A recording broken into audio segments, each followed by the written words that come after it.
And welcome back to Ozarks Live. We're going to check back in with Tom one more time to see what kind of trouble he's causing out there at Wild Animal Safari. Well, Tom, what are you up to now? Look, it's Clyde. It's Clyde. Oh, we got to hold on. See, he's a klepto is what he is. Patty, you've told me that before. Clyde's a klepto. I warned you. Not that I listened. See, that's some of the fun you can have here. Now, it's okay. Good fiber. All right, now there is. We promised people before. We've driven, further into the park, and you can feed Clyde. Of course, if you don't feed him, he'll find a way to get food from you. But there's a special way that you feed Clyde, right? There is. Is this? Am I remembering this right? No, you're right. Okay, now let's see if we can do this. All right, see there, nothing up my sleeve. All right, Clyde, let's see. Okay. Oh. And that's why you need a slobber towel for your face. Clyde will eat right out of your mouth. Tell me about Clyde, because Clyde is like way cool. Clyde is super cool, and then he definitely earned his name, Klepto Clyde. So he's a dromedary camel. He's a senior gentleman. He's a little bit on the older side. Yeah. So you show him a little preference because of that? We do. So we have two. We have Bo. Bo we tease just a little bit when we're on the bus and make him run a little bit because he's kind of chubby. We're just giving him exercise. Oh, well. Sure. Yeah, Clyde looks about as fit as a camel could be, I would say.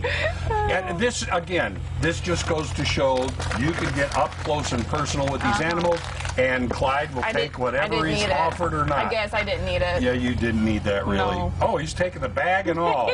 That's why we don't have plastic bags. That's probably a good idea.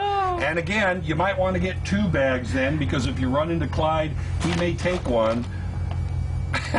Yeah, okay, sure will. So now we've visited Clyde again, but we've got a few animals just, a few yards away from us, and these are pretty cool too. These are, they've got, their horn span is probably as big as my arms are right now, maybe even bigger. Some of them are bigger. So the record holder, these are Watusi cattle. Look and at these. They're from Africa. Ooh, is that beautiful? Look at this one right in the middle of the whole group.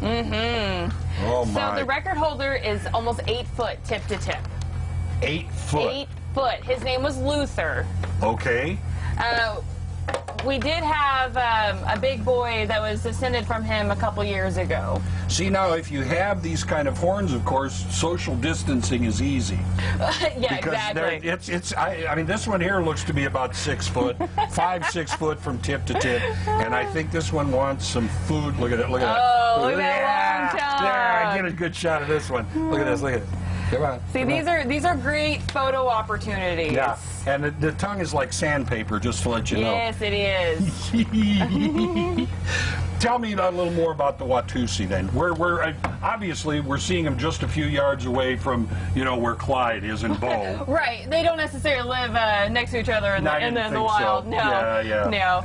So they're from Africa. Yeah. But they're a type of domesticated cattle. You can find them pretty commonly throughout the United States. They look a lot like Longhorn, which is typically what we hear when going through. So that's it's a Longhorn. Exactly. That's another reason why to take the bus, and we can kind of explain to you, the types of animals that we have. So one of the characteristics of these animals are, of course, you can see they're very long horns, but also the little hump right there in between the shoulders, which tends to be a little bit more prominent in males than females. That kind of reminds me of the Brahma then, with the big hump.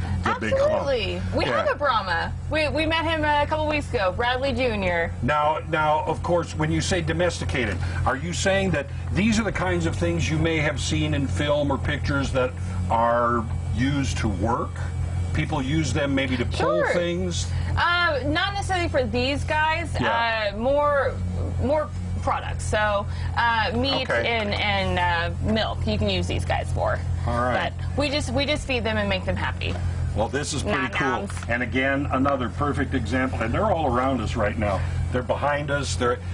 So, you come out to Wild Animal Safari, you can see all kinds of great animals. You can feed them. And Patty, if people want more information about everything you have to offer here, you've got your cafe, you've got a great gift shop, you got food you can buy.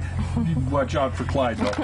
How do they get more information? You can always visit our website at animalsafari.com, go to our Facebook and our Instagram pages. Pretty simple. Easy. And you'll have a lot of fun. Kids, bring mom and dad. They'll love it too. No kidding. Back to you guys. I have met him. Clyde, I have met him. He ate our whole bag. No kidding. He literally tried to give my hair a highlight one day. I will put that photo on our Facebook page. It was crazy. And I love going out there, for nothing else, hang out with Patty. I love her. She's afraid of nothing. She knows everything, too, Yep. right? So much personality. I feel better having her there with those giant animals around. She's just so good with them. Yeah. But it's really fun. She knows what's going on. Well, it's good coming up, stuff. more Ozarks Live. Yep, we'll be back before you know it. Stay tuned.